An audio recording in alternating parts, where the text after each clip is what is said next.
Yeah. Hi, Justin. Good evening. Hello.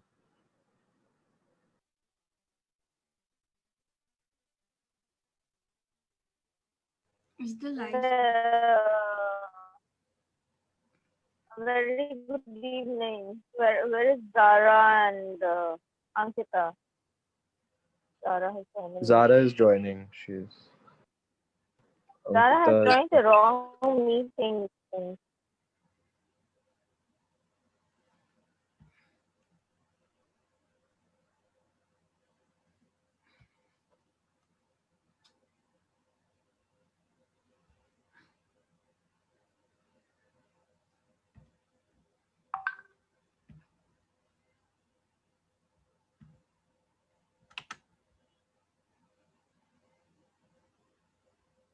So tomorrow we have Mr. Mangal Prabhat Lodha. All right.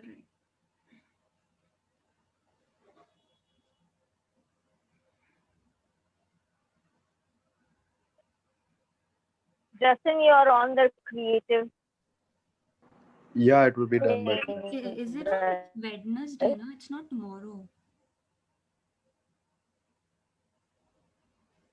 Hello? Full him, but his entire team is like under the impression it is tomorrow. So if they want it tomorrow, I don't have any. Where is the challenge if I do it tomorrow?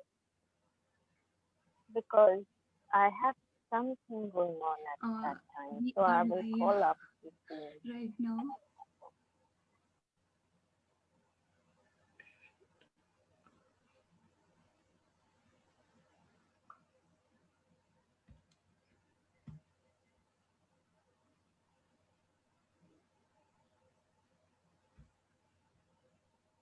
Okay, we are live. On the competition also there will be a presentation given today, right? 8:15.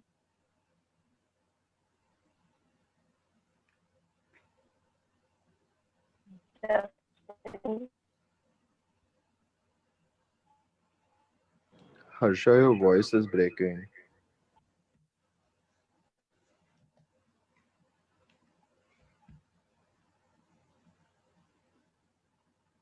Is it better? Yeah, this is better.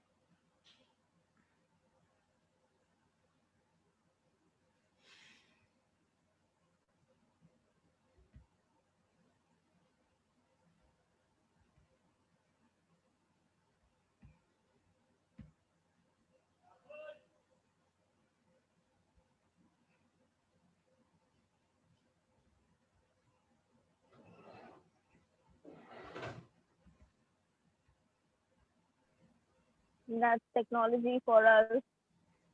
I hope it doesn't happen during the show.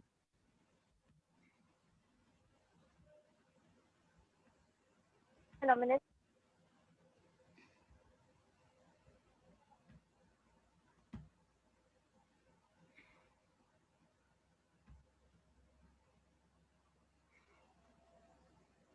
Who's this webinar host?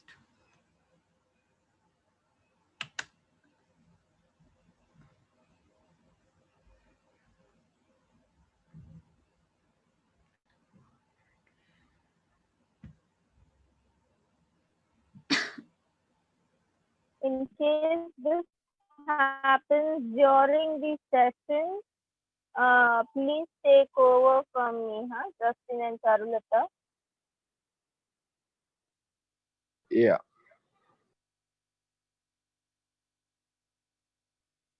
All right.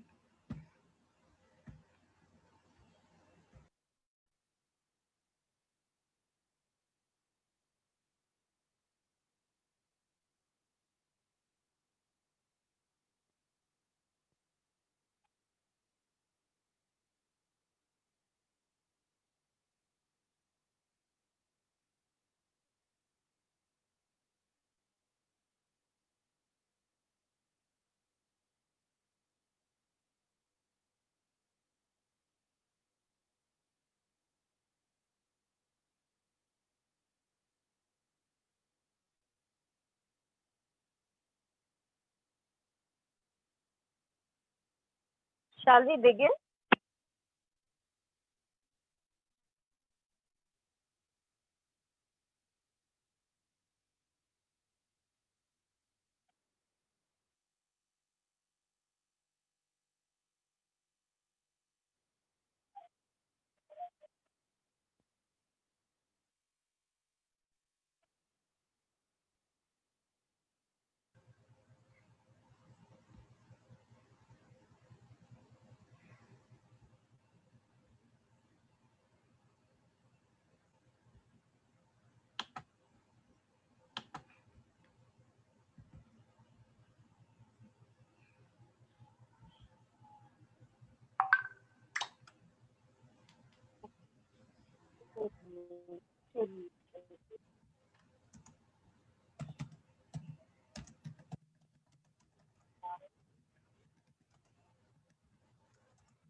Shall we begin?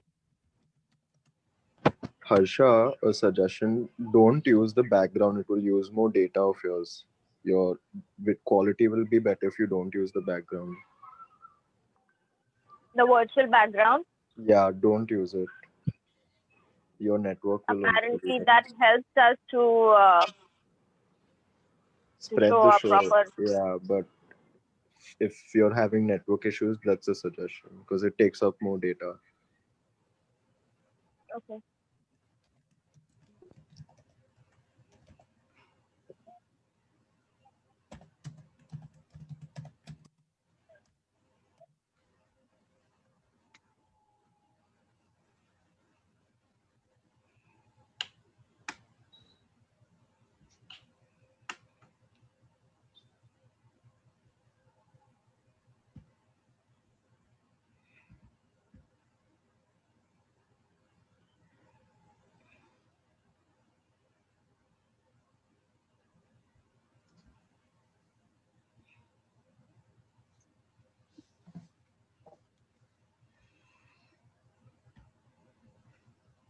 So shall we begin, sir? हाँ जी, शुरू कर सकते हैं। जी नमस्कार योगेश जी, पहले तो धन्यवाद, आपने हमारा निमंत्रण स्वीकार किया, अपने बिजी स्केड्यूल से हमारे लिए टाइम निकाला, हम सब युवाओं के लिए आज जो उपस्थित हैं यहाँ पे और फेसबुक और अन्य जगह पर हमें देख रहे हैं। Friends and family, let me introduce all of you all to Yogesh Sagar ji, जो टू टर्म एमएलए रहे हैं। Three term sorry 3 term, this is my third term. Excellent, sir. An honor to have you and congratulations always. आप cabinet minister भी थे पिछले साल president का जब भूल था महाराष्ट्र में 2019 में, और आप 2 times इन अ रो बेस्ट एमएलए अवॉर्डेड हैं प्रजा फाउंडेशन से। 3 times in a row. 3 times, yeah. Okay, congratulations, sir. So so you are a veteran politician in the times that we are living, and it is Thank an you. honor to have you with us. So हम सब जानना चाहेंगे आपकी शुरुआत कहाँ से थी और आपने पॉलिटिक्स को क्यों चुना? देखिए, मैं तो सबसे पहले आप डिजिटल पार्लियामेंट में जितने भी पार्टिसिपेंट हैं उनका और ये ऑर्गेनाइज करने वालों का हृदय से आभार व्यक्त करता हूं कि राजनीति के ऐसे समय में आप युवाओं को राजनीति की तरफ आकर्षित करने का, राजनीति की जानकारी रखने के लिए एक डिजिटल प्लेटफॉर्म अवेलेबल करके दिया है, इसलिए मैं आप सभी का आभार व्यक्त करता हूँ। I am the most organized politician in field, क्योंकि मेरा खुद का कोई बायोडेटा नहीं है, इसलिए आप जो बोलते हैं उसमें मुझे रेक्टिफाई करना पड़ता है। I was corporator for 3 terms and this is my 3rd term as a MLA, and I continuously 3 times by Praja Foundation awarded as the best MLA of the city. मैं कैबिनेट मिनिस्टर नहीं था, मैं I was state minister for the urban development department under the leadership of honourable chief minister at then Devendra Fadnavis ji. राजनीति से मेरा परिवार का कोई संबंध नहीं है। मेरा संबंध मेरे परिवार का आरएसएस से संबंध रहा है बहुत बचपन से, और मेरे पिताजी आरएसएस के बहुत पुराने स्वयंसेवक थे। मैं भी उम्र के 5 साल से आरएसएस के साथ जुड़ा था, और इसलिए मेरा कोई राजनीति से संबंध नहीं था, बट राजनीति में मुझे आरएसएस की तरफ से लाया गया for the particular reason in 1989 when Ram Naik was contesting first Lok Sabha election against Mrunal Gore. That time ये जो कोड ऑफ कंडक्ट वगैरह उस समय था ही नहीं, आचार संहिता, 2-3 महीने चुनाव चलते थे। उस समय आरएसएस से ऑर्गेनाइजेशनल वर्क के लिए मुझे बीजेपी में लाया गया और तब से मैं बीजेपी में काम करता हूँ फ्रॉम 1989। तो मैं यहाँ पर किसी हेतु से आया हूँ या मैं कोई स्वप्न लेकर के आया हूँ या ऐसा कोई बात नहीं था। मैं संगठन के काम करने के लिए आया, मैंने संगठन में काम किया। मेरे पार्टी ने जब जब मुझे जहां जो काम के लिए भेजा वो मैंने किया है। तो मैं जो आज हूँ वो मेरे पार्टी के आग्रह कारण हूँ और मेरी इच्छा से हूँ। तो ये दोनों चीज इसमें साथ में है। सर, आपको जब आरएसएस की तरफ से भेजा गया तो what was the turning point for you? आपने क्यों नहीं हाँ बोला और आपका गाइडिंग फोर्स कौन था और इतने कठिन सफर को क्यों चुना?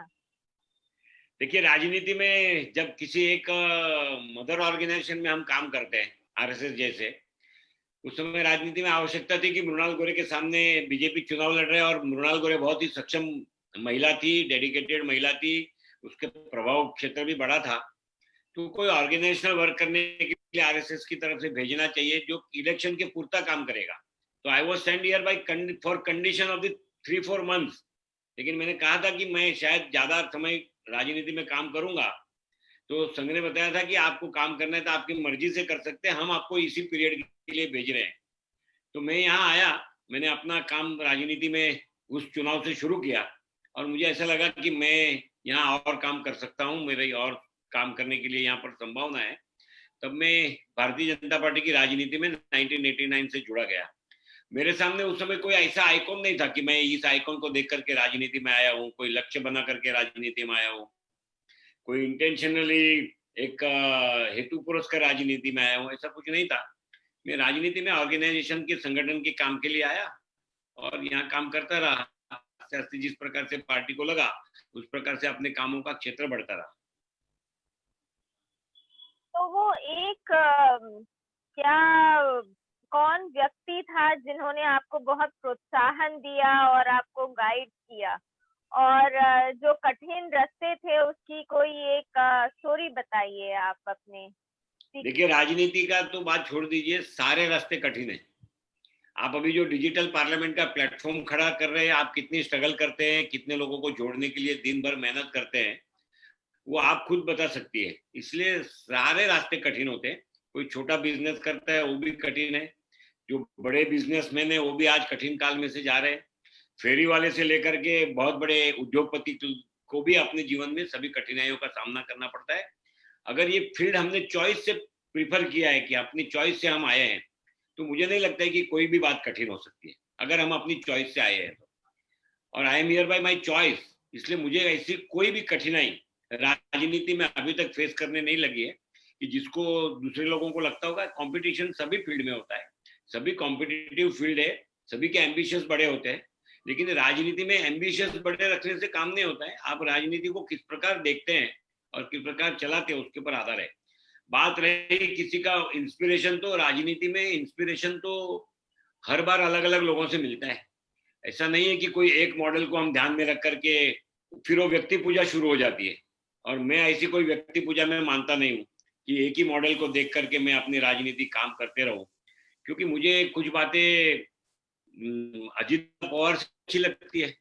हालांकि हमारे सहमत नहीं है, ना हम उनके विचारों से सहमत है, लेकिन सुबह 7 बजे पहला विजिटर्स को अटेंड करना या पार्टी के कार्यालय में एज ए डेप्यूटी सीएम उस समय भी और अभी भी एज ए डेप्यूटी सीएम और डिपार्टमेंटल मिनिस्टर होने के बावजूद भी कैबिनेट रैंक में, और महाराष्ट्र के पहले 2-4-5 लीडरों में जिनका नाम है, वो पब्लिक और कार्यकर्ताओं को अटेंड करने के लिए सुबह 7 बजे पहले विजिटर्स के कॉल पे खड़े रहते हैं। ये उनकी बहुत अच्छी बात है। मैं ऐसे राजनीतिज्ञों को भी जानता हूँ कि जो 10 बजे उठते हैं, 11 बजे उठते हैं और सक्सेसफुल राजनीति चलाते हैं। उनका अपना तरीका है, लेकिन मेरे लिए इंस्पिरेशन क्या है कि मुझे भी वो काम करना चाहिए कि मेरे दिन के ज्यादा से ज्यादा समय मैं जरूरतमंद लोगों को, कार्यकर्ताओं को और पार्टी को दे सकूं। तो ऐसे इंस्पिरेशन बहुत सारे जगह से मिलते हैं। अगर स्पीच देना है तो आपका इंस्पिरेशन कौन हो सकता है? तो हमारा इंस्पिरेशन प्रमोद महाजन उस समय में हुआ करते थे कि प्रमोद महाजन जैसा भाषण होना चाहिए अपना, या उसके बरोबर में हमने कोशिश करना चाहिए कि वो शब्द कहाँ से लाते हैं, एक्सप्रेशन कैसे लोगों के सामने एक्सप्रेस करते हैं, उस सेंटेंस किस प्रकार से लिंक बिठाते हैं। तो उस समय वो चलता था। आज राजनीति में रोल मॉडल कौन है? तो नरेंद्र मोदी जी है कि नरेंद्र मोदी जी के जैसा काम करना चाहिए, उसके जैसा डेडिकेशन होना चाहिए, उसके जैसा फोकस होना चाहिए, उसके जैसी मेहनत होनी चाहिए, उसकी जैसी लगन होनी चाहिए, उसकी जैसी ईमानदारी होनी चाहिए। तो राजनीति में किसी एक व्यक्ति को देख करके बहुत लंबी राजनीति नहीं चलती है। इसलिए जो जो समय समय पर आवश्यकता होती है, इसलिए मैं किसी को ब्लाइंड फॉलोअर्स बन करके राजनीति नहीं कर सकता हूँ, और बहुत सारे लोग भी नहीं करते हैं। तो मैं उसी में से एक हूँ कि समय पर जिससे अच्छा लगता है उसे लेते जाना और चलते जाना।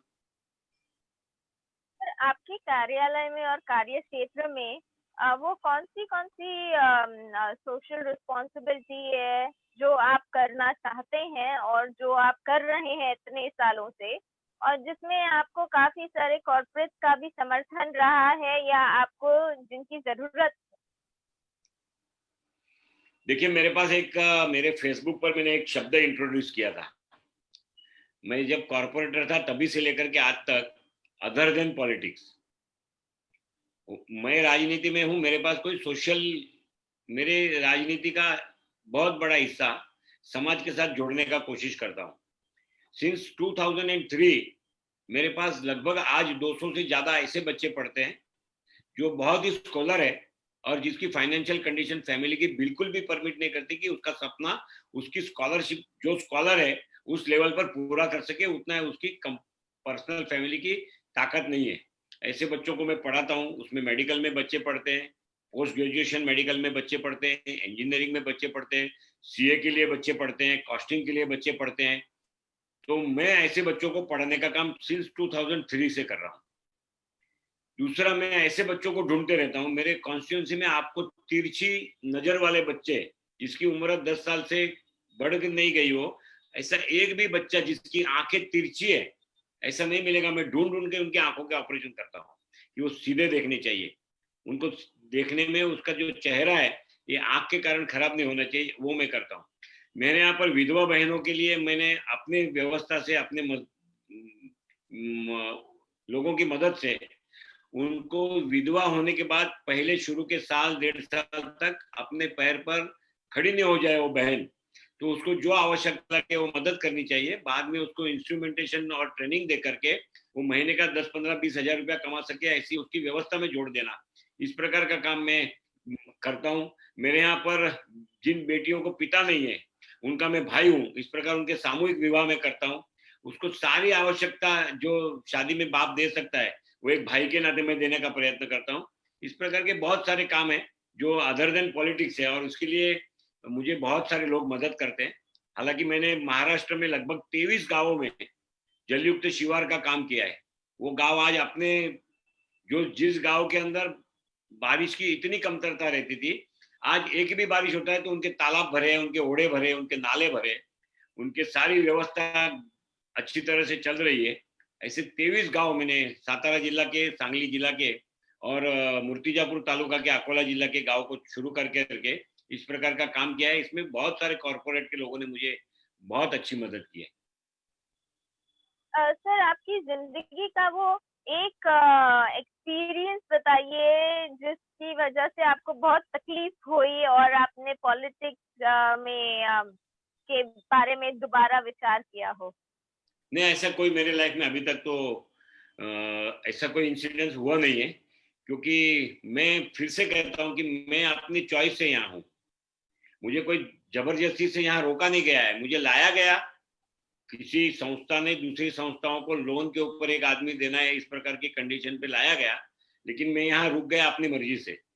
और इसलिए मुझे ऐसे कोई भी घटना मेरे लाइफ में अभी तक नहीं है कि जिसके कारण मैं बता सकूं कि मुझे ये राजनीति के बारे में विचार करना पड़े कि मैं ये क्यों कर रहा हूँ, क्योंकि ये मेरा प्रोफेशन नहीं है। Politics is not my profession. I am not here for making money. मैं ऐसा आदमी हूँ कि जो मिनिस्टर बनते हुए भी सरकार के आवास में रहने के लिए नहीं गया, सरकार की गाड़ियों का उपयोग नहीं किया, मैंने कोई आग्रह नहीं किया, मैंने मंत्रालय में मेरा चेंबर होना चाहिए ऐसा भी आग्रह नहीं किया।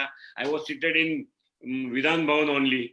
तो मैं राजनीति में लोगों को क्या मदद कर सकता हूँ मेरे माध्यम से, और अच्छे काम और सच्चे कामों को किस प्रकार से प्रायोरिटी पे ला सकता हूँ करने के लिए, उस इंटेंशन से काम करता हूँ। इसलिए मुझे ऐसा कोई इंसिडेंस अभी तक लाइफ में आया नहीं है पॉलिटिक्स में कि मुझे ऐसा लगे कि राजनीति में मैं क्यों आया। अच्छा, सर आपके अनुसार वो कौन सा एक कॉज है जिसके लिए आप ज्यादा लड़ना चाहेंगे और ज्यादा स्टैंड करना चाहेंगे? देखिए, ज्यादा लड़ना तो इसलिए चाहता हूँ कि मुंबई शहर में मैं मुंबई का प्रतिनिधित्व करता हूँ। हालांकि मैं विधायक के नाते सारे महाराष्ट्र का विधायक के नाते पहचाना जाता हूँ, क्योंकि महाराष्ट्र की विधानसभा में मैं रिप्रेजेंट करता हूँ। लेकिन मुंबई का प्रतिनिधित्व करता हूँ, तो जो मुंबई के लोगों को सुविधा मिलनी चाहिए, जो ह्यूमन बीइंग के लिए जो सुविधा होनी चाहिए, या कॉमन सिविलियन को जो सुविधा मिलनी चाहिए, ऐसी सुविधा के लिए मैं हर रोज लड़ता हूँ। रास्ते में अगर फुटपाथ सही नहीं है, मैं आज आपको बताऊंगा कि आज ही सुबह में मैं महानगर पालिका के लोगों से लड़ा कि हम 6 मीटर्स, खाली 18 फुट का एक कलवर्ट ब्रिज जो ऑलरेडी एग्जिस्टिंग था उसको तोड़ दिया था, क्योंकि उसकी डिलेपिटेड कंडीशन थी, ऐसा महापालिका ने सर्टिफाइड किया था। उसको बनाने के लिए कॉन्ट्रैक्टर को 1.5 साल का टाइम दिया है। एक रास्ते का एक ब्रिज अगर 1.5 साल तक कॉन्ट्रैक्टर आधा करके 6 महीने से काम बंद करके बैठा है, लॉकडाउन था इसलिए बंद है, बारिश है इसलिए बंद है, और उसका टाइम पीरियड उसके टेंडर में 1.5 साल दिया है, मैं उनको कहता हूं कि जब 4-4 किलोमीटर के ब्रिज देश में 1.5 साल में बनते हैं, तो आप 6 मीटर का ब्रिज बनाने के लिए इतना टाइम क्यों देते हैं? तो आज उसी के लिए लड़ाई शुरू हुई। तो मैं ऐसी चीजों के लिए रोज लड़ता हूँ। झोपड़पट्टी में जिसका घर है उसकी पात्रता के लिए मैं लड़ता हूँ कि उसके पेपरों में कुछ कमतरता है, लेकिन एविडेंसली उसका प्रूफ होता है कि वो वहां रहता था फ्रॉम 2000, तो उसके लिए प्रॉब्लम है।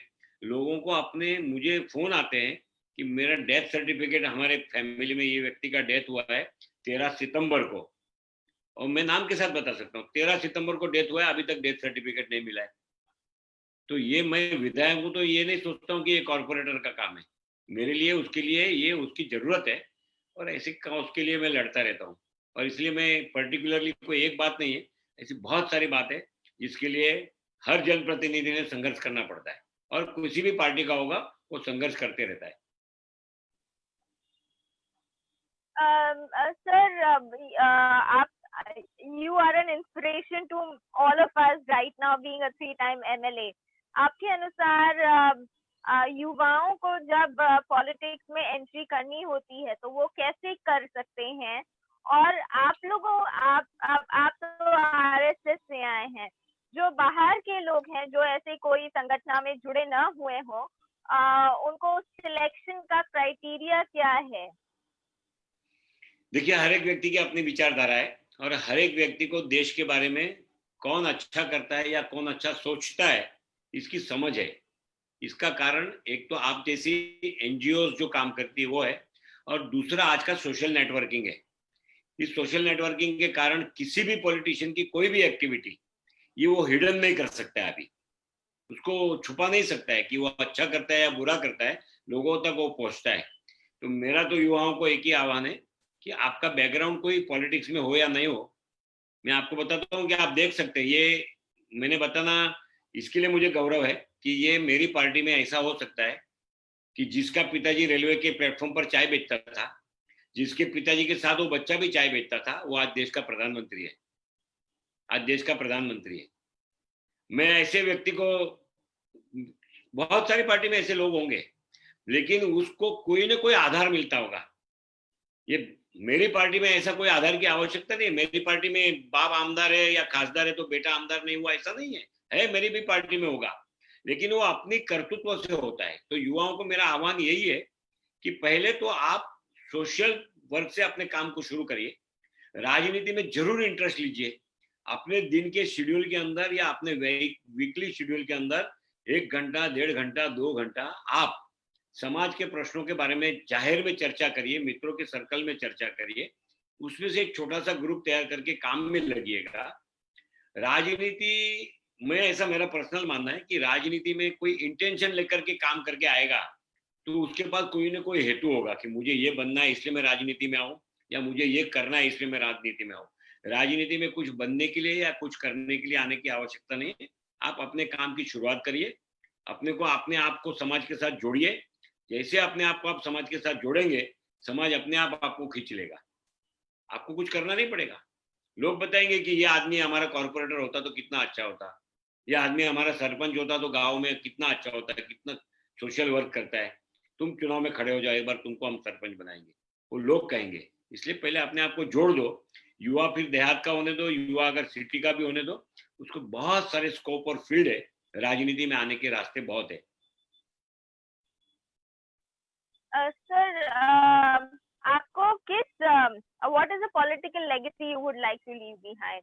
आपको किस प्रकार लोग याद करें पॉलिटिक्स में? मैं इसके बारे में ऐसा कहता हूँ, बात ऐसी है कि मुझे ये प्रश्न किसी नेता ने पूछा था एक बार, बड़े नेता है, अभी तो केंद्र में मंत्री है, उन्होंने पूछा था कि राजनीति में आपको याद करें इसके लिए आपको क्या लगता है, किस प्रकार से याद करना चाहिए। तो मैंने जो उदाहरण दिया था उस समय का मैं बताता हूँ। At that time I was corporator. मैंने कहा था कि एक कोई स्मशान यात्रा जाती है और उसमें हजारों लोग जुड़े हैं, हजारों लोग।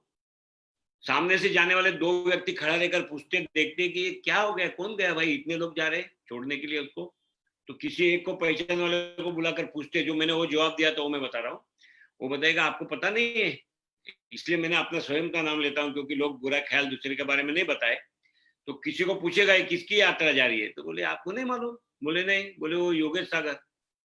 वो दो व्यक्ति को, उस समय में कॉर्पोरेटर था, at that time I was 38 years old. तो उसको ऐसा अफसोस नहीं होना चाहिए कि अरे यार छोटी उम्र में मर गया, उसको ऐसा अफसोस होना चाहिए अरे यार वो मर गया, कल मेरे को उसके पास कुछ काम था यार। उसको ये लगना चाहिए कि मेरे कल काम था, ये अभी कौन करेगा। तो ये सबसे अच्छी चीज है जिसके बारे में लोग मुझे याद करेंगे।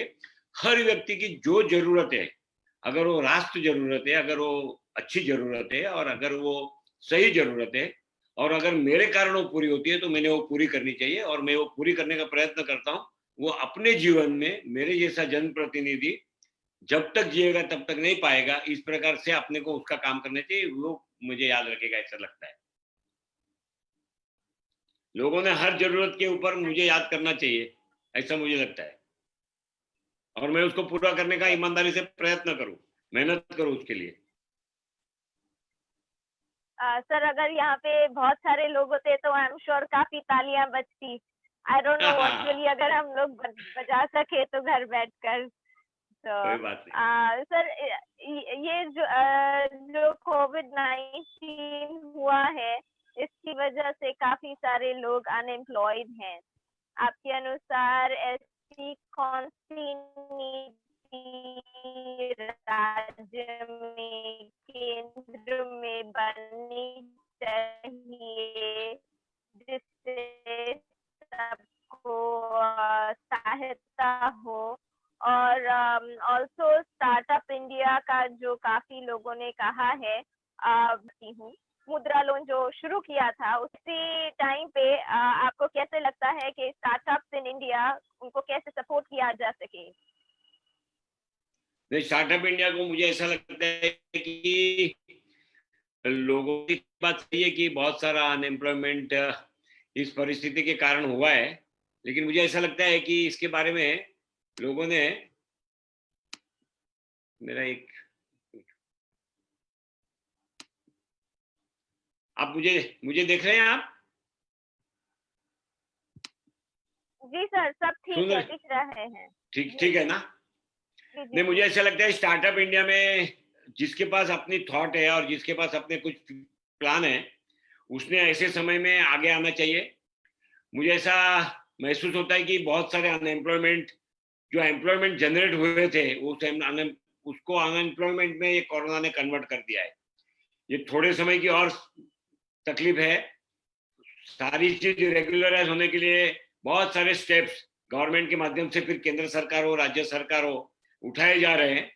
हमको अपने आप को टिका के रख के, अपने आत्मविश्वास को टिका के रखते हुए आने वाले दिनों के लिए तैयार होना पड़ेगा। बहुत सारे एम्प्लॉयमेंट भी जनरेट होने वाले हैं, बहुत सारा काम भी, क्योंकि कोई चीज रुकने वाली नहीं है।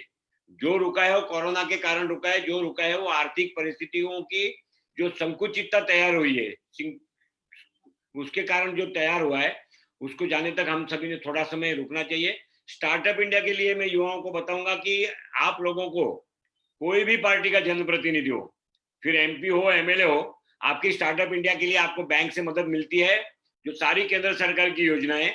अगर कोई भी अड़चन होती है तो आप मेरा संपर्क कर सकते हैं। Apart from all politics, apart from all areas, मेरे कॉन्स्टिट्यूंसी से नहीं होने के बावजूद भी मेरे पास ऐसी टीम है जो बैंक में काम करने वाले रिटायर्ड बैंक मैनेजर है, जो बैंक में काम करने वाले रिटायर्ड ऑफिसर्स है, वो इसमें उनको मदद करते हैं, तो मैं जरूर उनको मदद करूंगा।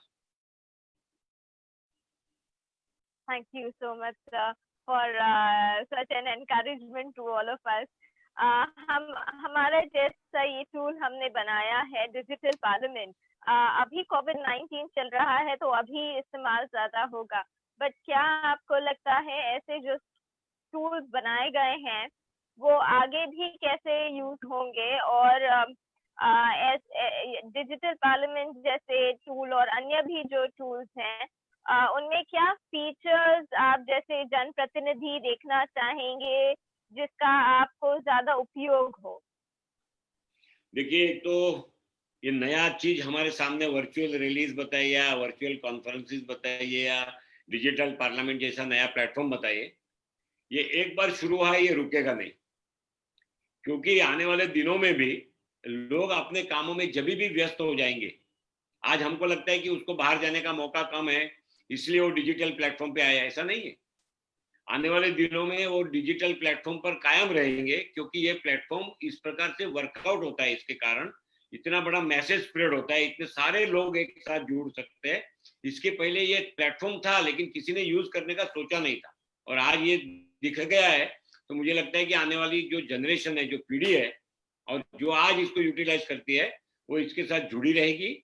इसका बहुत बड़ा उपयोग आने वाले दिनों के लिए होगा, केवल राजनीति के लिए नहीं होगा, सोशल एक्टिविटी के लिए होगा, सामाजिक कामों की चर्चा के बारे में होगा, इंटरनल रिलेशनशिप और बाकी के सोशल गैदरिंग के लिए भी होगा।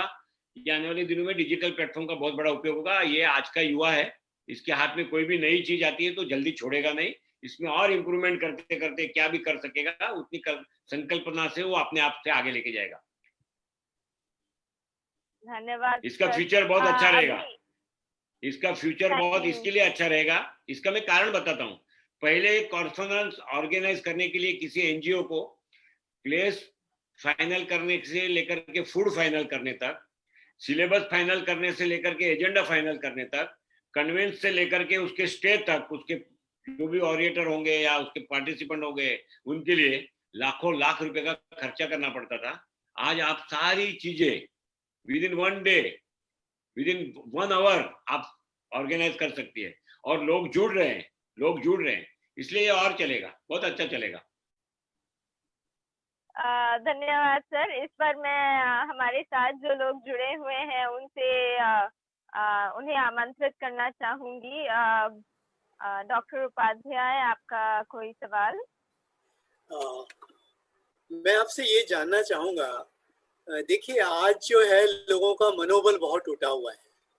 जैसे जो लोग माइग्रेट हुए हैं उनके पास गांव में काम नहीं है और खेती के में वो लोग जुड़ नहीं सकते, तो ये मनोबल बढ़ाने के लिए एक जनप्रतिनिधि होने के कारण आप क्या करना चाहेंगे?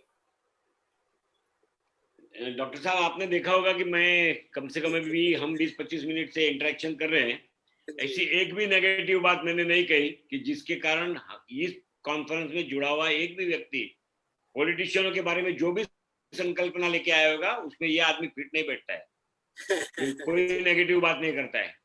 हमारा काम कैसा है, ये काम सभी ने करना है, फिर वो डॉक्टर हो, फिर वो घर में काम करने वाला अर्निंग पर्सन हो, घर में काम करने वाली कोई माता हो, बहन हो, या कोई बेटी हो जो बाहर जाकर के काम करती है, ये सभी ने अपने विचारों की पॉजिटिविटी को जितना ज्यादा एक्सपोज कर सके उतना करना चाहिए। एक ये बात सही है कि आने वाले कल की चिंता आज सभी को सता रही है कि ये कोरोना और अगर 3-4 महीने चलेगा तो मेरा जॉब छूटा है या छूट सकता है, या मेरा पगार कम हुआ है या आधा कर दिया गया है तो क्या होगा।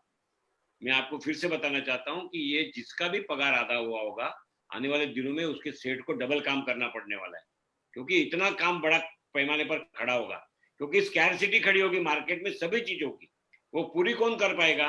उसको जो जानकार व्यक्ति, उस अगर वो स्किल वर्कर है तो वो पूरी करेगा, अगर वो अकाउंटेंट है तो उसके आने वाले दिनों के कामों को वो उसको पूरा करना पड़ेगा। तो ये सारी चीजों को अगर वो पूरा करता है या आगे लेकर के जाने की सोच रखता है, तो ये मुझे उसके मनोबल उठाने के लिए हमने किसी भी सोशल मीडिया से, मैं डिजिटल प्लेटफॉर्म पे उससे बताता हूँ, कोई भी नेगेटिव मैसेज को आप आगे सर्कुलेट मत करिए, फॉरवर्ड मत करिए। अपने आप से पॉजिटिविटी खड़ा करिए और उसको लोगों के बीच में फैलाइए, क्योंकि एक मेडिसिन सेम, जिसको डिसीज है, बीमारी है, वो 2 पेशेंट को डॉक्टर देता है, एक को 4 दिन में अच्छा होता है, एक को 15 दिन तक लगता है, क्योंकि 15 दिन उसको लगता है कि मेरी इम्यूनिटी बराबर नहीं है, उसको 15 दिन लगता है। दूसरा आदमी उसी डॉक्टर की उसी मेडिसिन से 4 दिन में ठीक होता है। क्यों ठीक होता है? वो इसके लिए ठीक होता है कि उसको लगता है कि मैं यहाँ ठीक होकर के जाने वाला हूँ। तो ये पॉजिटिविटी हम सब अगर फैलाएंगे तो मुझे लगता है कि इसका एक लाभ होगा। Thank you.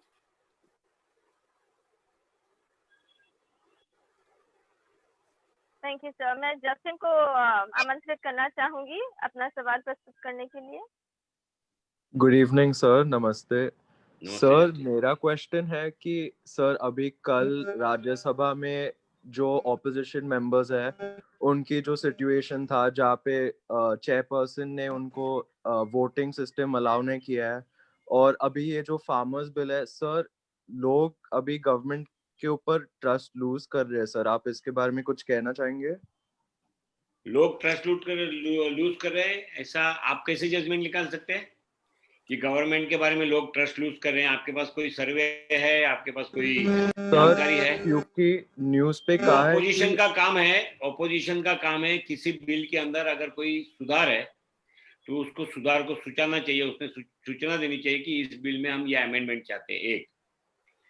क्योंकि मैं असेंबली में प्रोटेम स्पीकर इस नाते 5 साल काम किया हूँ, from 2014 to 2019 panel of the speaker में मैंने काम किया है।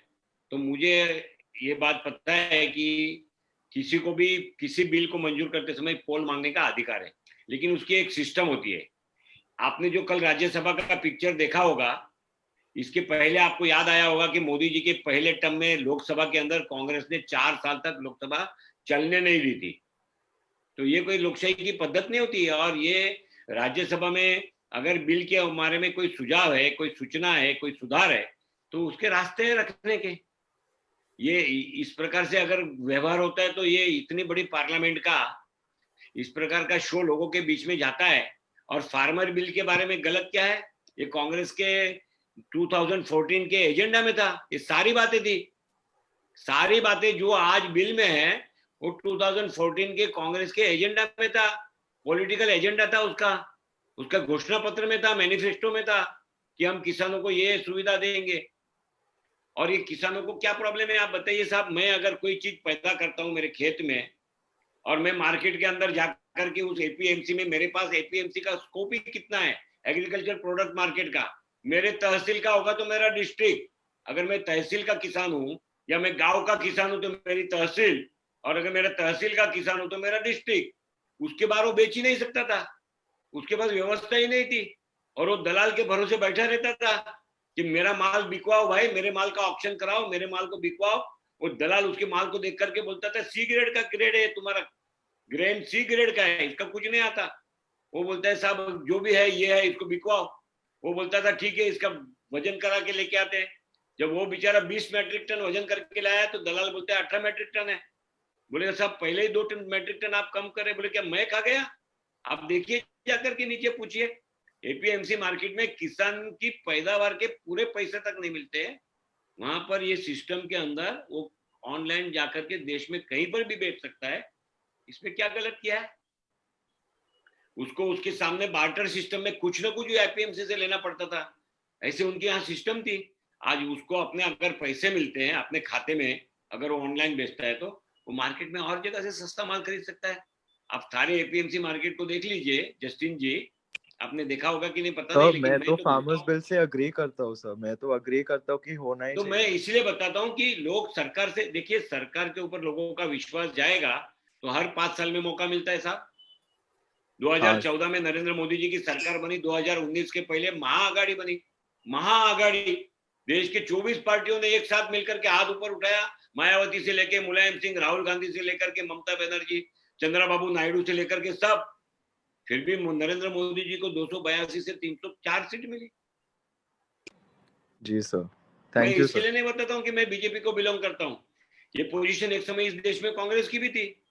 राजीव गांधी को 400 सीट से ऊपर सीट का बहुमत मिला था 1984 में। क्यों उनको 1989 में वीपी सिंह को प्राइम मिनिस्टर बनना पड़ा? इसलिए हमारे देश में ये व्यवस्था है। प्रॉब्लम ये है कि देश का प्रश्न क्या है और पार्टी का पूछना क्या है, दोनों का कंबाइंड कोई कोऑर्डिनेशन नहीं है। आज जब देश चाइना के सामने लड़ रहा है ऐसी पोजीशन में, और अगर कोई व्यक्ति किसी पार्टी का वाइस प्रेसिडेंट, प्रधानमंत्री के चाइना के साथ मित्रता को लेकर के या चाइनीज प्राइम प्रेसिडेंट के साथ के मित्रता को लेकर के शंका खड़ा करेगा, ये कैसे देश चलेगा? जी सर, मैं थैंक यू सो मच ऐसा नहीं सर। होता है। मैं आपको उदाहरण देता हूँ इंग्लैंड की पार्लियामेंट का।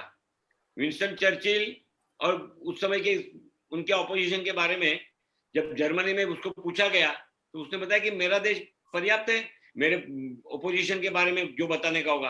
आपके कंट्री में, आपके कंट्री को और हमारे रिलेशन के बारे में आप पूछो तो मैं जवाब दूंगा। मेरे ऑपोजिशन के बारे में आप यहाँ मुझे मत पूछिए, वो मेरे अपने देश में बताऊंगा। वो भी एक डेमोक्रेसी है इंग्लैंड की। और अपने कोई भी नेता जाकर के चाइना से एग्रीमेंट करेगा और फिर पार्लियामेंट में नरेंद्र मोदी जी का जिनपिंग की फ्रेंडशिप के बारे में प्रश्न उठाएगा। इसलिए कोई नाराजगी नहीं है, नाराजगी होनी भी चाहिए, क्योंकि ऑपोजिशन ने सरकार की गलतियां निकालने के लिए ही ऑपोजिशन होता है। सरकार को सुझाव देने के लिए ऑपोजिशन होता है। सरकार को आने वाले दिनों के बारे में हमारी ये सोच है, आपकी सोच से डिफर है, लेकिन आप हमारी सोच के बारे में भी सोचो, ये बताने के लिए ऑपोजिशन होता है। उस भूमिका में ऑपोजिशन ने काम करना चाहिए। हम 50 साल तक ऑपोजिशन में बैठे ना साहब, सिंस 1952।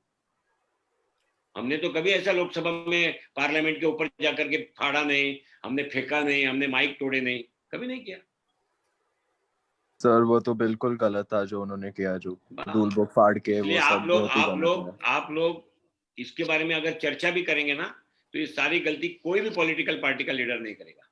ये युवाओं ने चर्चा शुरू करनी चाहिए। गलत अगर मैं हूं तो मेरे बारे में भी गलत बताना चाहिए, मेरी प्रोसीजर के बारे में, मेरे टॉकिंग के बारे में, मेरा बिहेवियर के बारे में, मैं जिस प्रकार से परसेप्शन में दिखता हूं उसके बारे में भी लोगों ने गलत बताना चाहिए। मैं अपने घर में बैठा हूं, लेकिन मुझे मालूम है कि मैं डिजिटल पार्लियामेंट को आज रिप्रेजेंट करने वाला हूं या उसमें मेरा मत रखने वाला हूं, तो मैंने पॉलिटिकल कोड में ही ड्रेस कोड रखना चाहिए। मैं टी शर्ट में बैठ करके आपके साथ बात कर सकता था, लेकिन ये इसलिए नहीं करता हूं कि मुझे आपने as a politician, as a public representative, युवा आज मेरे सामने खड़े रहेंगे, देखेंगे तो मेरा रोज का ड्रेस कोड क्या है, उस ड्रेस कोड में मुझे रहना चाहिए। ये परसेप्शन है और ये सभी फील्ड को लागू होता है। सॉरी जतिन, आपको ज्यादा बताया होगा तो। हाँ नहीं सर, बिल्कुल नहीं, आप एकदम नहीं परफेक्ट आंसर दिए sir. Thank you so much sir. हमारे साथ प्रियंक पामकर हैं। Priyank Pamkar ji, may I request you to please switch on your camera and mic और आगे आकर अपना सवाल रखें।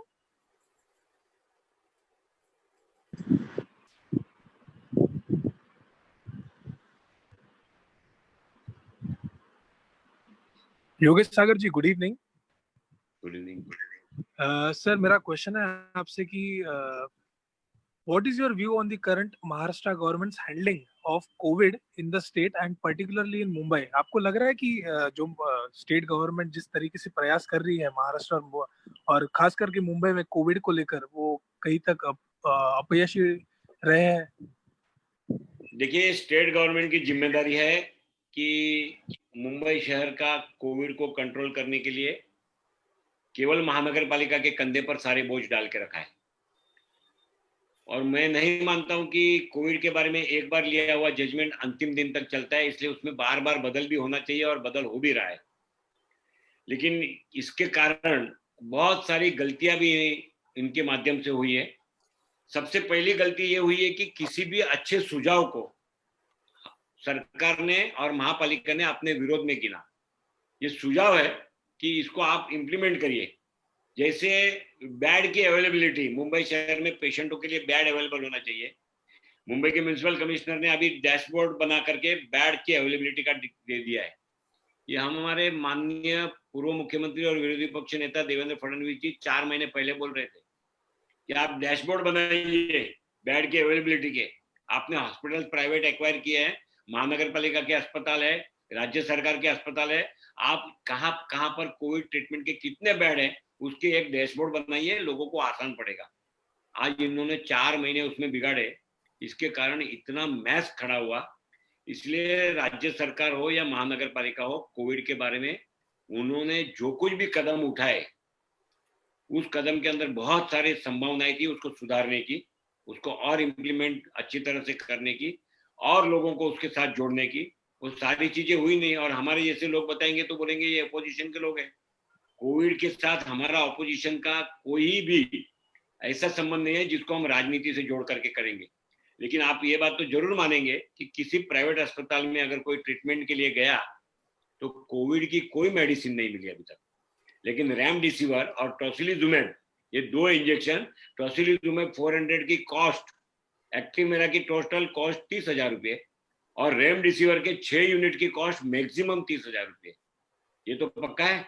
एक पेशेंट को अगर रेमडेसिविर के 6 डोज देंगे तो 30,000 या एक्टिमार या टोसिलिजुमेब देंगे तो उसके 30,000। तो आप एक पेशेंट की 10-12 दिन के ट्रीटमेंट के अगर 5-5 लाख, 8-8 लाख, 20-20 लाख रुपए अगर कोई अस्पताल चार्ज करती है तो इसके लिए जिम्मेदार महानगर पालिका और सरकार नहीं है क्या? इसके लिए जिम्मेदार सरकार और महानगर पालिका है। आपके पास आईसीयू की अवेलेबिलिटी नहीं है। मैं आपको उदाहरण देता हूँ, शताब्दी रुग्णालय कांदिवली वेस्ट, डॉक्टर बाबा साहेब आंबेडकर शताब्दी रुग्णालय, 24 मशीन पीएम केयर फंड से वेंटिलेटर के 24 यूनिट आकर के पड़े। इनके पास आज भी 12 यूनिट अनयूज पड़े, अनयूज आज। और मैंने ऐसा सुना है, मेरा वीडियो आपने देखा होगा यूट्यूब पर, कि वो वापस देने के लिए तैयार है स्टेट गवर्नमेंट को या महानगर पालिका के परचेज डिपार्टमेंट को, जिन्होंने ये उनको भेजा है। उन्होंने परचेज करके नहीं लाया है। यानी आज लोगों को वेंटिलेटर नहीं मिलता है, आईसीयू नहीं मिलता है, और आप शताब्दी जैसी इतने बड़े रुग्णालय में 24 में से 12 आईसीयू वापरोगे पीएम केयर फंड से आए हुए, वेंटिलेटर 12 ही वापरोगे, आप 12 वेंटिलेटर आप यूज नहीं करोगे। तो ये तो मिसमैच है, ये मिसमैनेजमेंट है। आप इतने सारे डॉक्टर्स ने एमडी की प्रिपरेशन करके रखी है, आप सुनिए, सभी को मैं बताता हूँ, इतने सारे डॉक्टरों ने एमडी की प्रिपरेशन करके रखी, लेकिन एग्जाम नहीं हुई, जो ऑलरेडी एमबीबीएस हो चुके हैं। मैंने कमिश्नर को सुझाव दिया था, मुंबई म्युनिसिपल कमिश्नर को, कि ये सारे एमडी के प्रिपेयर करके हुए बैठे हुए जो डॉक्टर्स हैं, जो एमबीबीएस कर चुके हैं, उनको आप अस्पतालों में रिक्रूट कर दीजिए, उनको आप कोविड सेंटरों में रिक्रूट कर दीजिए। लेकिन इन्होंने किया नहीं। 3 महीने तक ऐसे सारे डॉक्टर अनयूज पड़े रहे। आपको डेंटिस्टों को ला करके फिर खड़ा करना पड़ा वहां पर, आपको बीएमएस के डॉक्टर, आयुर्वेदिक के डॉक्टरों को ला करके खड़ा करना पड़ा, जबकि आपके पास के गवर्नमेंट के नीचे तैयार हुए डॉक्टर थे, वो सारे ऐसे आइडियल बैठे थे। आज मैं आपको दूसरा उदाहरण देता हूँ, कांदिवली ईस्ट में ईएसआईएस हॉस्पिटल, ईएसआईएस अस्पताल में टोटल 126 बेड का कोविड सेंटर और 9 बेड के आईसीयू महानगर पालिका ने विड्रॉल कर लिया कि हम नहीं करेंगे, ये हम नहीं चलाएंगे। क्यों नहीं चलाएंगे? क्योंकि उनके पास डॉक्टरों को पिछले 3 महीनों से जो रिक्रूट किए थे डॉक्टरों को पगार नहीं दिया है। डॉक्टर अपने आप छोड़ के जा रहे हैं। अभी डॉक्टरों को अगर पगार नहीं दिया जाएगा, वहां की नर्सिस को अगर आप नहीं संभालोगे, तो आपके अस्पताल बंद हो जाएंगे। तो ये जो मिसमैनेजमेंट है, वो महानगर पालिका और राज्य सरकार इसके लिए पूरी तरह जवाबदार है। बड़े पैमानों पर जो कोविड का स्प्रेड हुआ है, इसकी संकल्पना पहले से दी गई थी। आज महाराष्ट्र सबसे ज्यादा पेशेंट्स, देश में जितने पेशेंट है उसके परसेंटेज में महाराष्ट्र में 40% पेशेंट केवल महाराष्ट्र में। देश के, हमारे हिंदुस्तान के टोटल डेथ में से 25% डेथ केवल महाराष्ट्र में।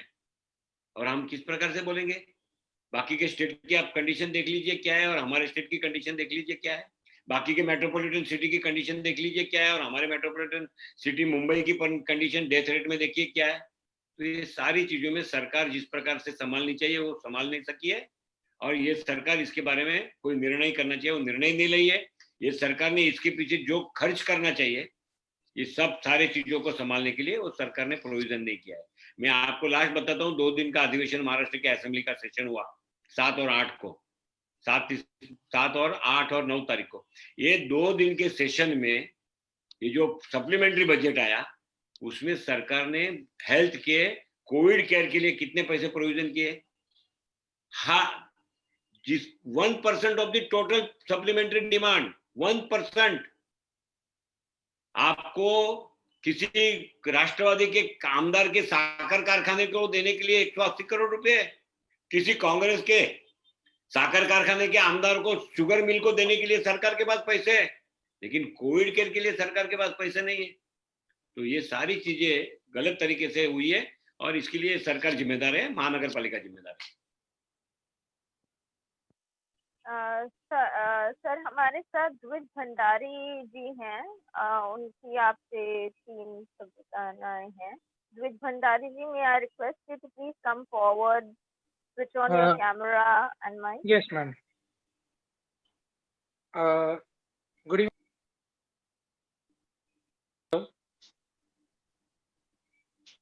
हेलो। हाँ द्विज जी बोलिए। हाँ सर, आवाज आ रहा है ना आपको? जी जी आ रही है।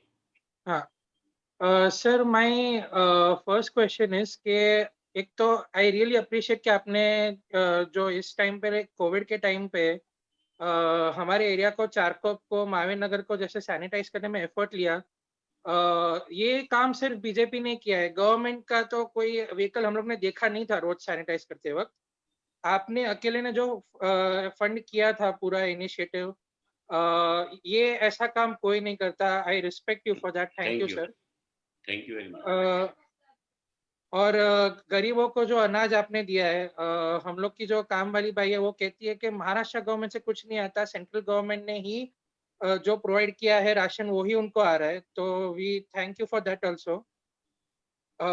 एक आपका आर्टिकल जब भी आप गार्डियन मिनिस्टर थे तभी मैंने पढ़ा था कि हाउ बॉम्बे को भी अपने खुद के पानी पे डिपेंडेंट रहना पड़ेगा, दूर पालघर और वैतरना वगैरह से पानी हम अभी नहीं ले सकते हैं। ये बहुत ही रेवोल्यूशनरी आइडिया है sir, as a town planner I can say. तो मैं इसके लिए भी आपको रिस्पेक्ट करता हूँ, hats off sir, thank you. My first question is sir, मेरी एक रिक्वेस्ट है, ऑफिसेस को जो है वो अब सभी एम्प्लॉयज इनको वर्क फ्रॉम होम भी करना है, उनको भी जबरदस्ती बुला रहे कि अगर वर्क फ्रॉम होम किया तो सैलरी कट होगा, work from home is not an option for you. तो जिन लोग को वर्क फ्रॉम होम भी ऑप्ट करना है, बिकॉज कुछ बिल्डिंग्स में कोरोना के केसेस बहुत ज्यादा है, तो उधर वर्क फ्रॉम होम अलाउ नहीं कर रहे हैं। तो इन एनी वे आप कोई भी तरीके से ये इश्यू पार्लियामेंट में या महाराष्ट्र विधानसभा में रेस कर सकते हैं। फर्स्ट रिक्वेस्ट ये है। सेकेंड, और क्योंकि ट्रांसपोर्ट भी है नहीं, लोकल ट्रेन बंद है, बसेस तो अंडर कैपेसिटी है, टोटल पूरे महाराष्ट्र में गवर्नमेंट और प्राइवेट का मिला के और स्कूल बसेस मिला के 80,000 बसेस, 80,000 बसेस खाली मुंबई मेट्रोपॉलिटन एरिया में लिस्टेड है, रजिस्टर्ड है। ये 80,000 में से मुश्किल से महाराष्ट्र सरकार अभी 10,000 या 20,000 बसेस चला रही है, और बीएसटी की उसमें से सिर्फ 4,000 बसेस है। तो किसी भी तरीके से या आप पब्लिक ट्रांसपोर्ट प्रोवाइड करने के लिए महाराष्ट्र गवर्नमेंट को रिक्वेस्ट कर सकते हैं, या आप वर्क फ्रॉम होम जिन लोग को करना है उनको अलाउ किया जाए सैलरी कट होने के बिना। ये आप किसी तरीके से लॉ पास कर सकते हैं तो बहुत रिलीफ होगा, क्योंकि खाली बाहर जाना रिस्क है उसके लिए नहीं, बाहर जाने में भी बहुत ज्यादा तकलीफ है। अभी जो लोग ऑफिस जा रहे हैं सर, उनको 3-3 घंटा गाड़ी या बाइक चला के जाना पड़ता है, जो बहुत ज्यादा रिस्की भी है और थकान के लिए भी बहुत खराब है। ऊपर से पोल्यूशन भी इसके कारण बढ़ रहा है, और बहुत खाली इसके स्ट्रेस में और ये कोरोना के चक्कर में मर रहे हैं। मेरे खुद के पापा के ऑफिस में अभी तक 7 जने मर चुके हैं। तो ये एक मेरा रिक्वेस्ट है सर, अगर वर्क फ्रॉम होम हो सकता है, अगर ये पॉसिबल है तो प्लीज किसी तरीके से आप ऑफिसेस को देखिए द्विज जी, कॉर्पोरेट फील्ड में वर्क फ्रॉम होम अभी आने वाले दिनों में भी बहुत कॉमन हो जाएगा। यहाँ तो अभी कोरोना के कारण शुरू हुआ है, लेकिन जो गल्फ कंट्रीज में लोग काम करते हैं या प्रोग्रेसिव नेशंस में जिसके लोग काम करते हैं, उनको ये पता है कि वहाँ ये ऑफिस कंसेप्ट बड़े पैमाने पर अब कट डाउन होने लगा था पिछले 3-4 सालों में।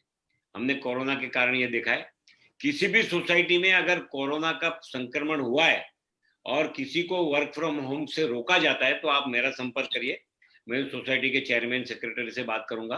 किसी को भी वर्क फ्रॉम होम से रोक नहीं सकती सोसाइटी, एक। दूसरी बात है कि वर्क फ्रॉम होम में एक सेकंड पगार सर, काट लिया जाए। सोसाइटी नहीं रोक रही है, ऑफिस रोक रही है। ऑफिस ना बोल रही नहीं, है कि आप वर्क फ्रॉम होम नहीं कर सकते।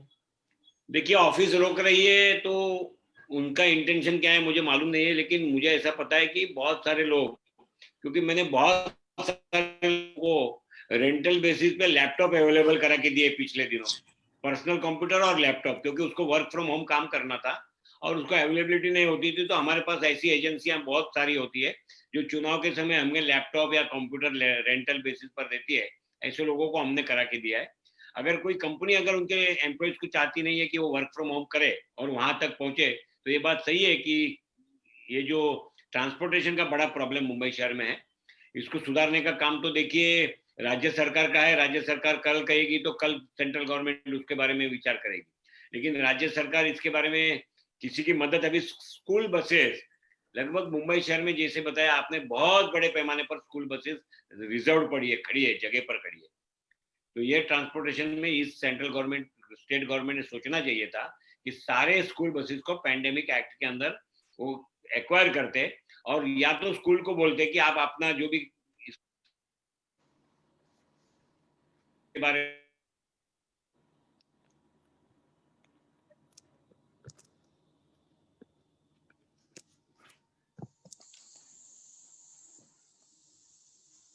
हेलो हेलो सर, आपका कनेक्शन थोड़ा वीक है। हेलो हेलो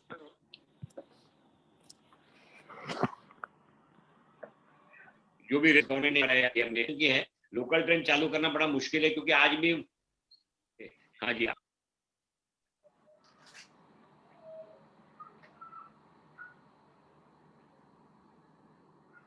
योगेश सर,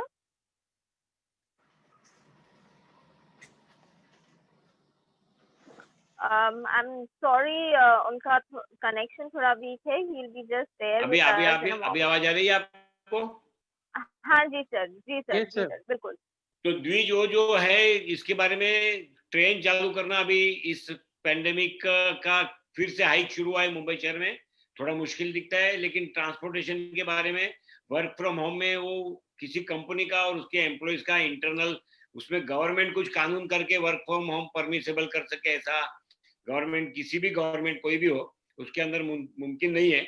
तो ये एक प्रश्न के बारे में मेरा खाली इतना ही कहना है कि वर्क फ्रॉम होम ये कंपनी का और इंडिविजुअल जो काम करने वाला व्यक्ति है उसके बीच में का अंडरस्टैंडिंग है।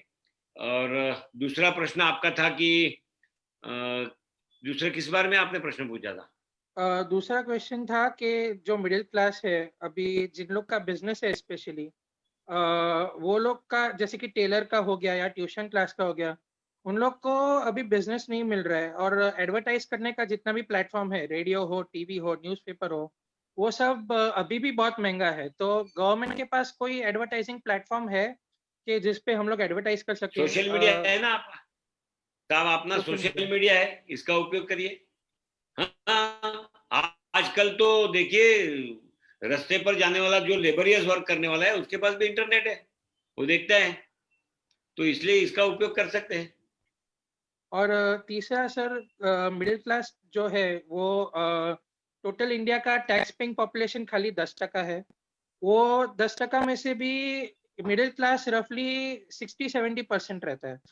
तो मिडिल क्लास के लिए टैक्स का कोई बेनिफिट है इस बार के लिए बजट में, या फिर मैं पैंडेमिक के लिए स्पेशल? मेरे पास इसके बारे में अपनी सोच है तो भी इम्प्लीमेंटेशन के पावर नहीं है। ये सेंट्रल गवर्नमेंट के कनेक्टेड सब्जेक्ट है। आप नरेंद्र मोदी जी के ऐप पर जाकर के या सेंट्रल गवर्नमेंट के फाइनेंस डिपार्टमेंट के निर्मला सीतारमण जी के साइट पे जाकर के अपने सुझाव भेज सकते हैं और मुझे लगता है कि वहां से आपको सही जवाब मिल सकता है इसका। Thank you. Thank you sir. Thank you sir.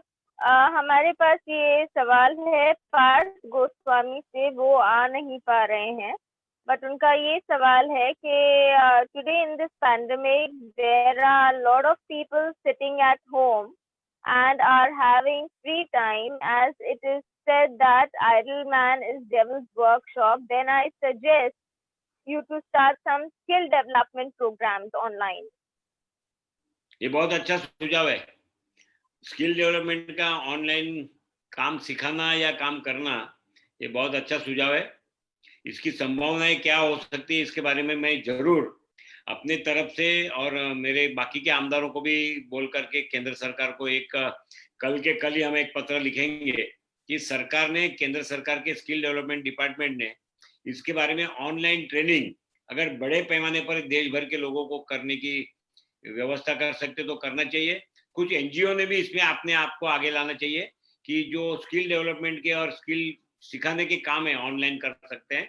तो आने वाले दिनों में इसका बहुत बड़ा पैमाने पर कम से कम जो आज घर में बैठे उस लोगों को भी उपयोग होगा, और जो हमारी महिलाएं हैं घर में बैठकर काम करने वाली, आने वाले भविष्य में अगर उनको भी ट्रेन किया जाता है ऑनलाइन तो उसका बड़ा उपयोग होगा। मैं इस सुझाव का बड़ा स्वागत करता हूं और मैं स्वयं भी इसको प्रधानमंत्री जी को और स्किल डेवलपमेंट के डिपार्टमेंट के मिनिस्टर को, कंसर्न मिनिस्टर को इसके बारे में लेटर लिखूंगा।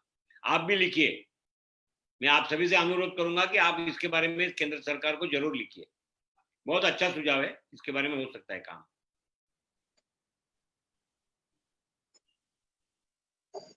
पार्थ ने आपको शुक्रिया किया है। मैं चारुलता हमारी जो साथ जुड़ी हुई है उन्हें निवेदन दूंगी कि वो आकर अपना सवाल प्रस्तुत करें। Good evening sir. मेरा क्वेश्चन एजुकेशन सेक्टर से रिलेटेड है। कोविड-19 की वजह से सारे ही सेक्टर इफेक्ट हुए हैं, लेकिन एजुकेशन सेक्टर इज समथिंग जो इफेक्ट हो रहा है। लेकिन आप देखो तो इसमें भी एक सोसाइटल डिफरेंस हम देख सकते हैं, जैसे कि जो बड़े मतलब प्रिविलेज सेक्टर है उनके पास बेटर एक्सेस है इंटरनेट का और डिवाइसेस का, तो उनके लिए ऑनलाइन क्लासेस वगैरह ये सब मुश्किल नहीं हो रही है। लेकिन आप अगर अंडर प्रिविलेज सेक्शन को देखो तो उनके लिए एजुकेशन इतनी इजीली एक्सेसिबल नहीं है। तो आपने क्या ऐसे चेंजेस करे हैं आपके एरिया में या आप करने वाले हो जिससे एजुकेशन सभी के लिए इक्वली सभी को मिल पाए? बहुत ही अच्छा प्रश्न है। Thank you sir. और बात भी सही है, क्योंकि अंडर प्रिविलेज के लोगों को इंटरनेट का खर्चा भी पोसाने वाला नहीं है, और वो एक दिन का या 15 दिन का या 1 महीने का प्रश्न नहीं है। ये एकेडमिक ईयर शुरू हो गया तो हम जून से भी गिनते तो जून, जुलाई, अगस्त और ये सितंबर चौथा महीना जा रहा है कि उनको इंटरनेट के खर्चे के माध्यम से एक और इंस्ट्रूमेंटल जो उसके इंस्ट्रूमेंट्स लगते हैं, इधर फिर वो टैबलेट हो या फिर लैपटॉप हो या फिर पीसी हो, इसके भी लोगों के पास अवेलेबिलिटी नहीं रहती। दूसरी बात, ये बात सही है कि एक घर में अगर 2 बच्चे पढ़ते हैं, 3 बच्चे पढ़ते हैं तो 3 इंस्ट्रूमेंट अलग अलग, क्योंकि जनरली इसके क्लासेस के टाइम्स या एजुकेशन के जो पीरियड्स रहते हैं वर्चुअल, उसके टाइमिंग सबके अलग अलग रहते हैं। तो ये बात सही है। इस बार बहुत बड़ा नुकसान एजुकेशन फील्ड में हुआ है। सरकार को भी इसके अंदर मेरी पर्सनल ये मांग है कि सरकार ने भी इसके बारे में, इंटरनेट के अवेलेबिलिटी के बारे में कम से कम जहां पर भी इंटरनेट फैसिलिटी अवेलेबल है उतनी जगहों पर ट्राई से बात करके या उसके जो स्पेस रेंटल होंगे, जिसको इंटरनेट स्प्रेड करने के लिए स्पेस के रेंट भरने पड़ते, बड़ी बड़ी कंपनियों को जो मोबाइल और इंटरनेट की सर्विस प्रोवाइड करते हैं उनको, उसके अंदर कुछ रिलीफ देना चाहिए। और खास करके विद्यार्थियों के लिए जो होगा, स्टूडेंट्स के लिए जिसके बच्चे वर्चुअल ट्रेनिंग या एजुकेशन लेते हैं ये पैंडेमिक काल में, उसके बारे में सरकार ने जरूर कुछ काम करना चाहिए। इसमें किसी इंडिविजुअल एनजीओ या किसी इंडिविजुअल इंस्टीट्यूशन या चैरिटेबल इंस्टीट्यूशन ये पूरा नहीं कर सकती, क्योंकि देश के करोड़ों करोड़ विद्यार्थियों का प्रश्न है ये। इसमें सरकार ही कुछ अपने आप से निर्णय करके अगर कुछ कर सके तो करना चाहिए। तो इसके बारे में आप लोग, फिर से मैं कहूँगा कि हम तो इसके बारे में बहुत प्रयत्नशील रहते हैं। ये 1 साल एजुकेशन वाइज हमारा 100% लॉस है। हम नहीं चाहते कि किसी भी व्यक्ति के जीवन का 1 साल, क्योंकि वो एजुकेशन में पीछे रह गया, इसलिए अपने जीवन का बिगाड़ दे। लेकिन सरकार इसके बारे में जो कर सकती है करनी चाहिए। आप भी सरकार को इसके बारे में अच्छा सुझाव दे सकते हैं। हम भी अपनी तरफ से अपने प्लेटफॉर्म पर, अपने लेवल पर इसके बारे में जरूर बात करेंगे। थैंक यू एक सर। आखिरी सवाल है हमारे पास। There is no proper food grain provided by ration shop. The food grains are insecticided. तो फूड ग्रेन के सिलसिले में है, उसके लिए आप क्या लोगों को सुविधा दे पाएंगे? देखिए, फूड ग्रेन ये स्टेट गवर्नमेंट का, सेंट्रल गवर्नमेंट ने भेजा हुआ जो फूड ग्रेन है, उसके बारे में जो भी सप्लाई रिटेल शॉप से होती है, रेशन की दुकानों से, अगर किसी को भी उसके बारे में कोई अड़चन होती है तो मेरा पहला सुझाव ऐसा है कि राज्य सरकार ने इसके बारे में एक ऑनलाइन कंप्लेंट सेंटर चल डालना चाहिए, जहां व्यक्ति अगर लिख करके टाइप कर करके मैसेज नहीं भेज सकता है तो वो अपने मुंह से बोल करके वॉइस मैसेज भी अगर भेज सकता है कि मैं इस दुकान का, राशन की दुकान के बाहर खड़ा हूँ, मेरे परिवार को ये चीज राशन में मिली है और ये चीज मिली नहीं है, उसके बारे में सरकार ने एक कॉल सेंटर खड़ा करना चाहिए जिस पर हर व्यक्ति को कम से कम ऐसे पैंडेमिक काल में राशन की सुविधा उपलब्ध हो सके। दूसरा बात, हर व्यक्ति ने अपने जनप्रतिनिधि, अपने एरिया के जो भी होंगे, कॉर्पोरेटर होंगे, एमएलए होंगे, अगर ऐसी कोई भी प्रॉब्लम है कि उसके पास राशन कार्ड होते हुए भी, ये सरकार का, मैं केंद्र सरकार का इसलिए अभिनंदन करूंगा हर्षा जी की, ये केंद्र सरकार अगर आसाम में रहने वाला आदमी अगर गुजरात में कहीं काम करता है, या गुजरात में रहने वाला आदमी अगर कहीं कर्नाटक में काम करता है, या महाराष्ट्र का कोई व्यक्ति अगर उत्तर प्रदेश में या और कोई जगह पर जाकर के कुछ काम करता है, तो उसका रेशन कार्ड पूरे देश भर के लिए अब चलेगा। इस प्रकार की व्यवस्था, इस एक नेशन वन रेशन कार्ड, ये व्यवस्था लाने की शुरुआत की है। और इसलिए अपने जनप्रतिनिधि जो होंगे उसके पास जाकर के इसकी फरियाद करनी चाहिए, और कम से कम जो हक का रेशन है वो अगर नहीं मिलता है तो सरकार ने इसके बारे में एक कॉल सेंटर खड़ा करना चाहिए, जहां रेशनिंग कार्ड होल्डर अगर उसका रेशन नहीं मिलता है तो उसके ऊपर कंप्लेंट करके अपना न्याय पा सके, अपना अन्याय दूर करवा सके।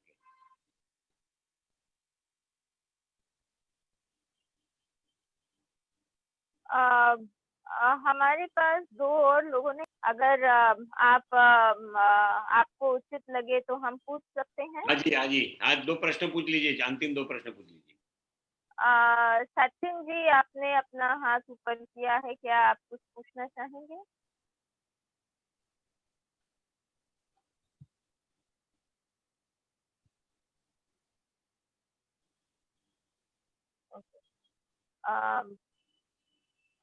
जी मुकेश जी, आपने हेलो, भी। हाँ आवाज आ रही है मेरी? हाँ जी, बिल्कुल आ रही है। हाँ, नमस्ते योगेश जी। नमस्ते। से ऑनलाइन एजुकेशन के बारे में एक मेरा सुझाव है छोटा सा। जैसे मैं युगांडा कंट्री में रहता हूँ, मैं कांदिवली का हूँ। हेलो जी बोलिए आप, मैं सुन रहा हूँ। मैं अभी युगांडा में रह रहा हूँ, मैं बेसिकली कांदिवली एसवीपी रोड पे रहता हूँ। तो यहाँ पे गवर्नमेंट ने रेडियो पे चालू करवाया है ऑनलाइन एजुकेशन, जो बच्चे ये इंटरनेट वगैरह अफोर्ड नहीं कर सकते उनके लिए। तो अगर वो रेडियो पे भी कुछ हो जाए तो अंडर प्रिविलेज बच्चों को अच्छा बेनिफिट मिल सकता है सर उससे। ये सचिन जी आपकी बात सही है, लेकिन यहाँ प्रॉब्लम ऐसे है कि हर बोर्ड के अलग अलग सिलेबस है, अपने यहाँ पर अलग अलग बोर्ड है। अगर कोई लोकल बोर्ड का है, जैसे आपने कहा कि महाराष्ट्र गवर्नमेंट अगर महाराष्ट्र बोर्ड का सिलेबस को लेकर के रेडियो पर चलाएगी तो हो सकेगा। युगांडा में मुझे पता नहीं कि लैंग्वेजिस्टिक प्रॉब्लम कितने हैं, अपने यहाँ पर हर स्टेट की लैंग्वेज अलग है और हर स्टेट के बोर्ड अलग अलग है। सेंट्रल गवर्नमेंट के 3 बोर्ड अलग अलग चलते हैं, 4 बोर्ड अलग अलग चलते हैं।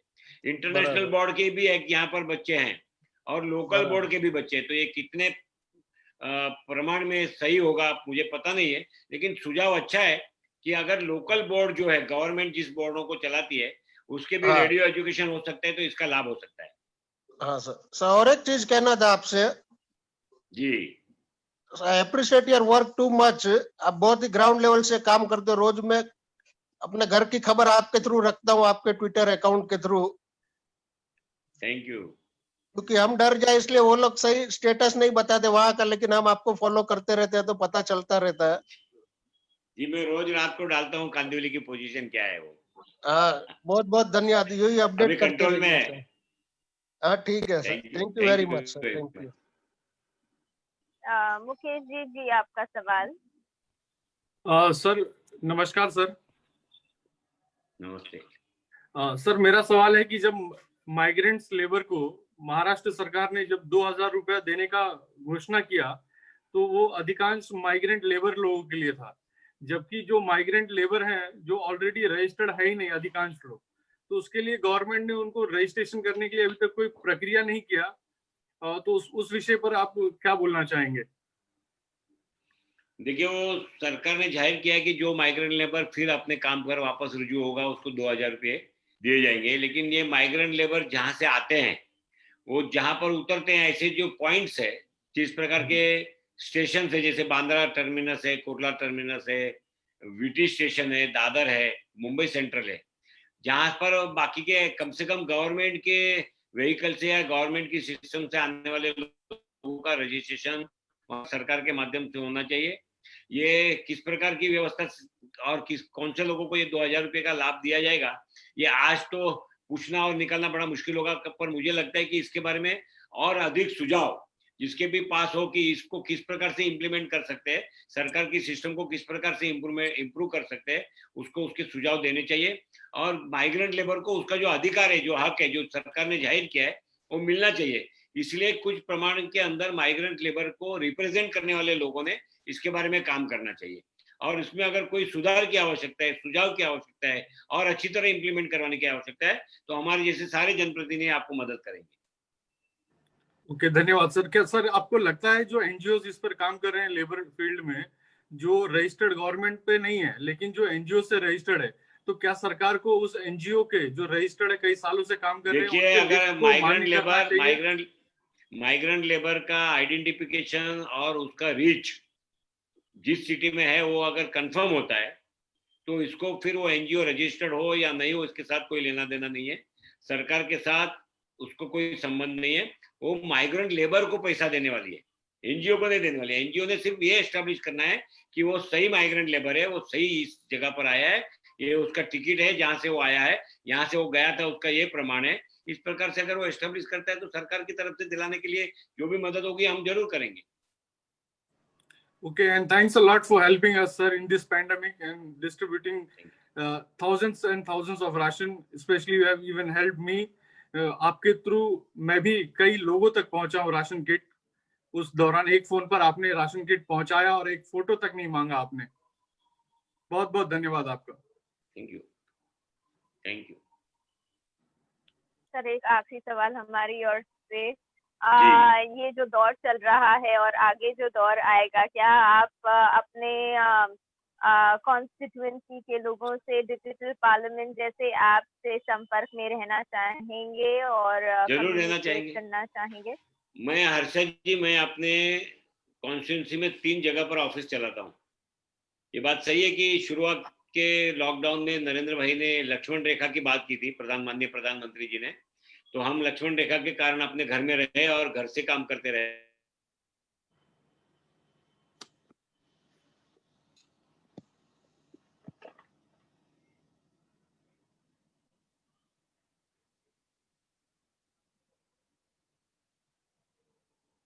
और मेरी रेगुलर ऑफिस में मैं पूरे सप्ताह के 7 दिन मिलता हूँ।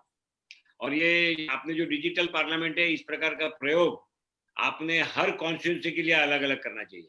आज आपने एक प्लेटफॉर्म बनाया है, बड़े वाइड स्पेड पर बनाया है, सारे लोगों को इनवाइट किया है। इसमें युगांडा से भी लोग इन्वॉल्व हुए और कांदिवली से भी लोग इन्वॉल्व हुए। मैं आपको इस प्रकार के लिए और एक सुझाव देना चाहूंगा, आप कॉन्स्टिट्यूंसी वाइज, या तो पार्लियामेंट्री कॉन्स्टिट्यूंसी है, इस प्रकार से नॉर्थ मुंबई है, नॉर्थ ईस्ट मुंबई है, सेंट्रल मुंबई है, सेंट्रल ईस्ट मुंबई, ऐसे कॉन्स्टिट्यूंसी वाइज अगर आप इस प्रकार की डिजिटल पार्लियामेंट करेंगे तो मुझे लगता है कि और ज्यादा लोग लोकल लेवल पर इसके साथ जुड़ेंगे और जनप्रतिनिधि भी आंसरेबल होंगे लोगों को, कम से कम कि मैं क्या कर।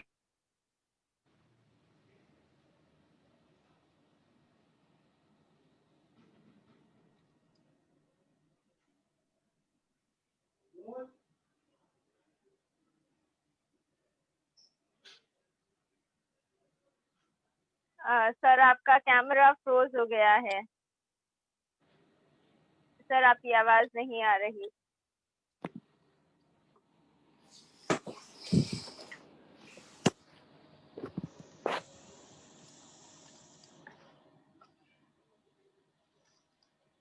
give him a moment to come back.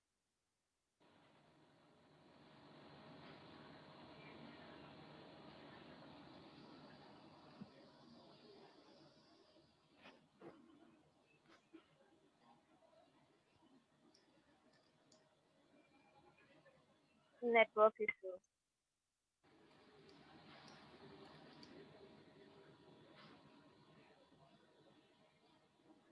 आप सब जो आज हमारे साथ जुड़े हैं, हमारे साथ जो चारू दत्ता है, उन्होंने हमारे वेबसाइट का एड्रेस, इंस्टाग्राम का एड्रेस, फेसबुक का एड्रेस और ट्विटर का एड्रेस दिया है।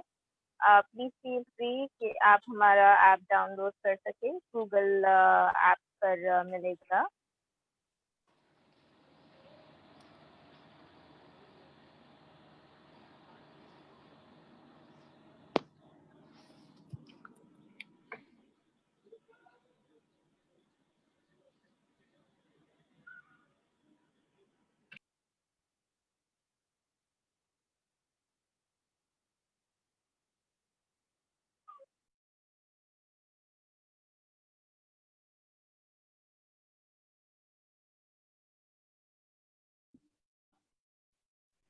आवाज नहीं आवत,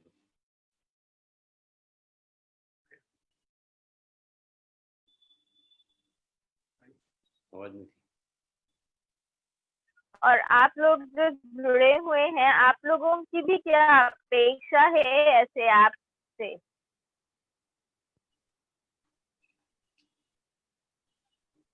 अगर कोई बात करना चाहे तो जुड़े।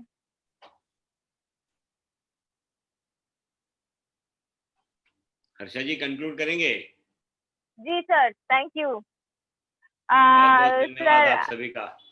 हाँ, एक फाइनल मैसेज दे दीजिए। हम हमारे साथ आज जो भी लोग जुड़े हुए हैं और आपको देख रहे हैं, सभी से इस प्लेटफॉर्म के ऊपर आने के लिए आप सभी का मैं आभार व्यक्त करता हूँ।